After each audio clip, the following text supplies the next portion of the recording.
The Allies of Humanity, Book 4, received by Marshall Beyond Summers. First briefing: who we are and what we represent. We give greetings. We are the Allies of Humanity, here to speak with you once again after a long delay. We are far away from your world now, and we have been away for some time. But there is much we can impart to you that will be of great significance and importance for your future and for the possibility of you growing and becoming a free race in the universe, where true freedom is so very rare. We speak for those free races who live amongst many others who are not free. But we are not here representing their governments. Instead, we were sent by higher powers from the spiritual realm to give these briefings to humanity. We have come from several nations for this purpose and are united in our cause. You will not know our names nor the names of our worlds, for they must remain hidden. Once you begin to understand the realities of life in the greater community in the universe, you will be able to understand why this discretion must be exercised. You who broadcast everything out into space around you will have to realize that to be free, you must be discreet. This is a great lesson for humanity to learn as it stands at the threshold of a universe full of intelligent life. We are here to give you counsel and perspective and to correct many of your assumptions or beliefs that could jeopardize your ability to understand your situation and the great challenge you now face from intervention in your world from beyond by other races who are here to take advantage of your weakness, your divisions, and your superstitions for their own purposes, to establish their precedence in this world without the use of force. We have spoken of this at great length in our previous briefings. But now we must tell you about some other things that are important to know about the meaning of freedom in this universe, what it will mean for your world, the great change that it will bring to your understanding, and the greater unity it will require amongst your nations. For you will not remain a free world if you continue your struggle with one another, your dissensions, your competition, your violence, your wars. Fighting amongst yourselves, you have no idea of the presence of those who are intervening, or the many eyes in your local universe who are watching you, and all the errors of humanity being broadcast out into space for the discreet observer to see. Your tribes warring with one another in a beautiful world that is desired by others. And though there are not many other races or nations that are aware of your existence, the challenge is yet very great, very real, and growing all the time. So we must speak of things now that have to do with your future, that have to do with the possibility of humanity becoming a free race in a universe where competition has been carried to greater levels than you understand. We give this with great respect for humanity because you have kept your religious traditions alive, and the power of knowledge within the individual is still recognized and honored here, where it has been lost and forgotten or never realized in so many other places. For the great technological nations in your local region of space are largely devoid of religion, spirituality, and the higher ethics that you may still hold dear, which we value as well.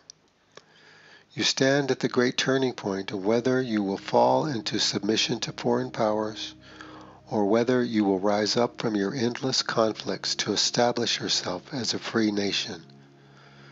We have given much wisdom and perspective on this in our previous briefings. But now we must tell you what freedom means and what it will require of your nations and your peoples. While worlds are distinct and unique and different in many ways, the requirements of freedom in the universe are the same for all. You must understand these requirements and not neglect them in any way. For peace amongst your nations is not merely the cessation of war and conflict. It must be a preparation for a greater engagement and a greater set of challenges that your world is facing now and will face increasingly as you go forward.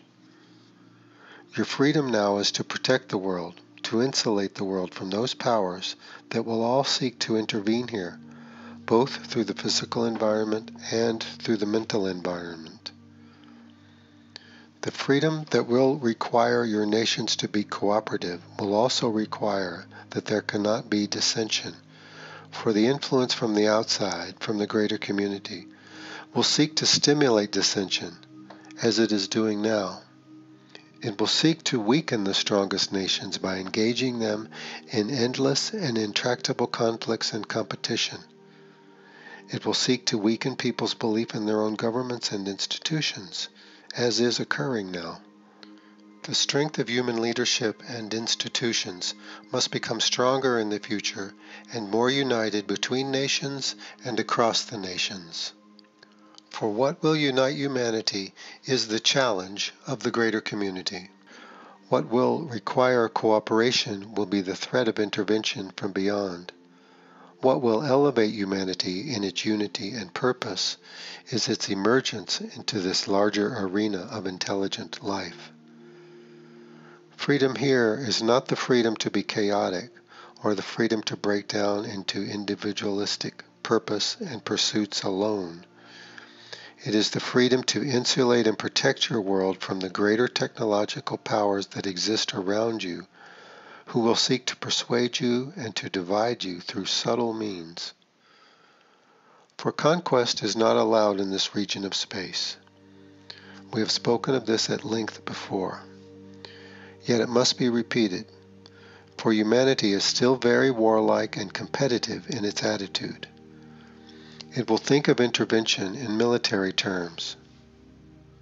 But no intervening race or group seeks to destroy the resources of this world, or their hope that humanity will become a workforce, compliant and allegiant to them. You must now begin to think in new ways, for influence in the greater community is powerful.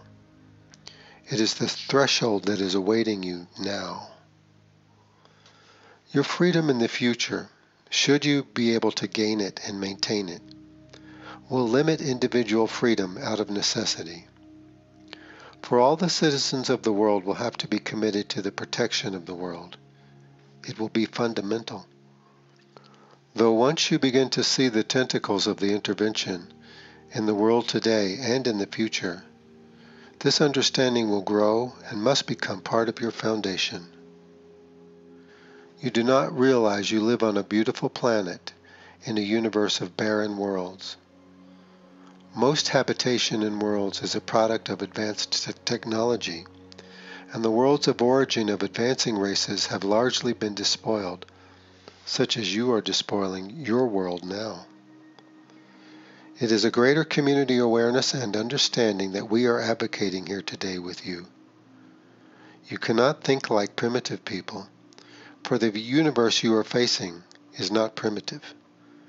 You cannot refer to the past only, except to understand that all intervention is carried out for aggressive purposes. Think not that any race will come here to really help you, for if they establish their appearance here in a visible way, it will be part of a great persuasion. If you degrade the world continually, you will become so unstable in the world that you will seek help from the outside out of sheer desperation. This is the great danger that you now face. No race intervening in the world today is here to help humanity.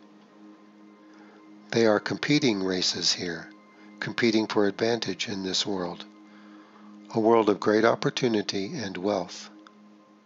You do not even realize how important it is. Your freedom will have to be very practical in the future and very united. You will have to be free together, not free apart from each other. You will have to be free in purpose, not free to break that purpose down. You will have to be free to unite, not free to break that unity. Perhaps this does not look like freedom to you from where you stand at this moment, but in contrast to the reality of most nations in this entire region of space, it is a great freedom, we assure you. In our briefings, we will describe what freedom can look like as it is established. The outer reality of the greater community will determine to a greater degree how this freedom will be established and must be maintained. Yet you still live thinking you are in isolation in the universe, that the universe is a big empty space around you, and perhaps you feel that you are special and blessed by the divine, so special that any race that would come here would seek to help you, to understand you, or to appreciate you. But such is the ignorance of living in isolation, an ignorance that all emerging races in the universe will likely have, to one degree or another. Alone you think you are unique and special, but when you enter this grand panorama of life, you will see that others will only regard you for their own benefit, and that the few free races in your part of space will be the only ones who will value you for greater reasons and for higher purposes. We have had to struggle greatly to regain our freedom from intervention and to sustain it, which has required us to remain very discreet in this larger panorama of life. It has required that we stay out of the great networks of trade and be free of the overarching organizations of trade that determine how races will participate and engage in commerce with one another. For once you enter these networks, your freedom will be lost. You who seek greater technology from greater powers in the universe must learn this great lesson. Do not accept any technology from those visiting your world, for they will plant the seeds of your future dependence, and with these seeds, as they grow, they will gain greater and greater authority over your minds and your world. We have had to learn these lessons in our respective worlds. And though our worlds are unique and do not actively engage with each other, except on a very limited basis politically, there are higher powers in the universe who direct the great network of the wise, who engage individuals in different worlds and nations. We are part of this network, and that is why we have come to give you great assistance. We have no interest in establishing ourselves in this world, for you are not ready for contact. You must gain freedom through your own efforts. We can give you wisdom, warning, and perspective, but it is you who must earn your present and future freedom and utilize the great understanding we are giving to you. You have no idea how daunting the universe really is, how many worlds have fallen under foreign domination, worlds in a very similar state of emergence such as your own, and how few have been able to escape this domination.